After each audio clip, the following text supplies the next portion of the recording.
વિધાયક કંસારા આપ જોઈ રહ્યા છો જનસાક્ષી ન્યૂઝ। નજર કરીએ આજના મુખ્ય સમાચારો પર। અંકલેશ્વર પંથકમાં ગત ગુરુવારના રોજ સાંજના અરસામાં ફૂંકાયેલા ભારે પવનના કારણે ખેડૂતોને વ્યાપક નુકસાન સર્જાયું છે। ખાસ કરીને અંકલેશ્વર પંથકમાં આવેલ ચીકુવાડીઓમાં વિનાશના દ્રશ્યો સામે આવ્યા છે, જેને પગલે ખેડૂતોની હાલત કફોડી બની ગઈ છે। ખેડૂતોના જણાવ્યા મુજબ આ અચાનક આવેલા પવનના કારણે ચીકુના પાકને 80%થી વધુ નુકસાન થયું છે, જેથી ખેડૂતો આર્થિક સંકટનો સામનો કરી રહ્યા છે। ચીકુ ખરી પડતાની સાથે ફાટી જવાના કારણે ખેડૂતોને વ્યાપક નુકસાન થવા પામ્યું છે।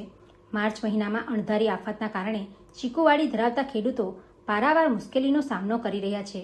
ચીકુવાડી ધરાવતા દીવા ગામના ખેડૂત વસંતભાઈ પરમારે જણાવ્યું હતું કે ચાલુ સાલે ચીકુનો પાક મબલક આવ્યો હતો અને સારી આવકની આશા સેવી હતી।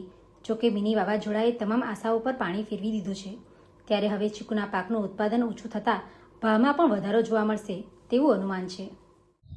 જૂના દીવા અમારા 35 થી 40 ચીકુના જે ઝાડ આવેલા છે એ મિની વાવાઝોડું આવવાથી અમારા જે ચીકુ પર જે ચીકુ હતા મોટા મોટી સાઇઝના એ બધા જ નીચે પડી ગયા છે, ફાટી ગયા છે, જે અત્યારે બહુ મોટું નુકસાન થયું છે। અને માર્કેટમાં એનો ભાવ કંઈ પણ આવે નહીં ને આ વર્ષે અમને આશા હતી કે મોટા મોટા ચીકુ છે ને સારો ભાવ આવશે, પણ આ જે વાવાઝોડું આવ્યું છે એનાથી અમને ઘણું નુકસાન થયું છે અને વધારે પડતું માર્કેટમાં બી માલ ખરાબ થઈ ગયો છે, તે વેચાય એવો નથી। પિન્ટુ મોદી, જનસાક્ષી ન્યૂઝ, અંકલેશ્વર।